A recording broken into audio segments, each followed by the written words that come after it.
पहले पार्ट में आपने देखा कि कैसे उस लड़की ने हमारी बातें प्रिंसिपल को बता दी और हमारे बीच सब कुछ खत्म हो गया।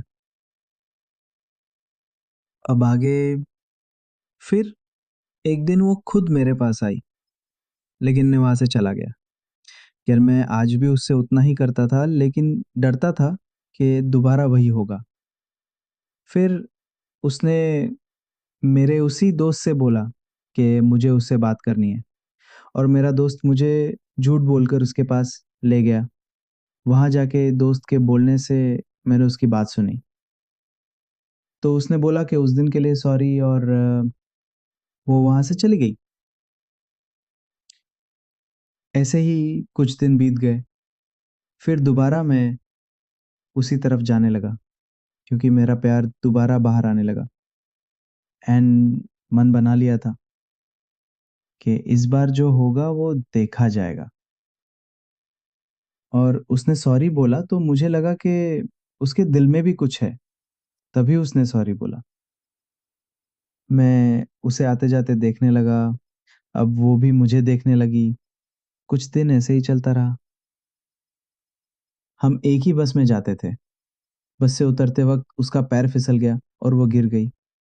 उसके पैर में चोट लग गई, और उसका भाई और उसकी बहन उसे घर ले गए। वो रो रही थी और मैं कुछ ना कर सका। कर भी क्या सकता था? उसका भाई और बहन साथ थे। अगले दिन वो स्कूल नहीं आई। मैंने उसकी दोस्त से पूछा तो वो बोली मुझे भी नहीं पता। मैं बहुत दुखी था। सारा दिन मेरे अंदर यही चलता रहा कि वो कैसी होगी, क्या हुआ होगा, वगैरह वगैरह। उस दिन ना मेरा मन पढ़ाई को किया।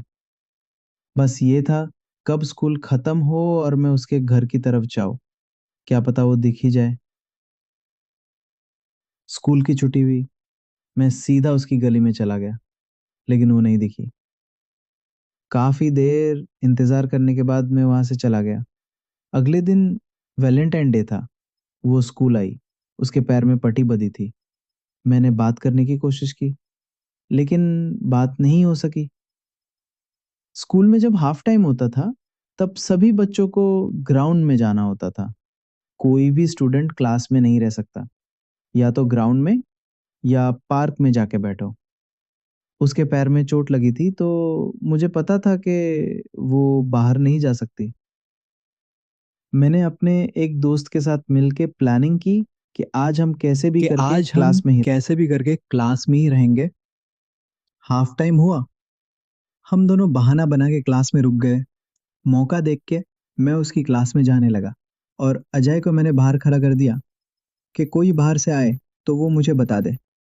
क्लास में मुझे देख के वो डर गई और बार बार मुझे कहने लगी आप चले जाओ, कोई आ जाएगा। लेकिन मैंने मना कर दिया और उससे चोट के बारे में पूछा तो उसने बताया कि फ्रैक्चर हो गया है। फिर मैं देर ना करते हुए मुद्दे पे आया और उसे अपनी फीलिंग बताई। वो कुछ कहती उससे पहले एक टीचर आ गई और उन्होंने हमें देख लिया।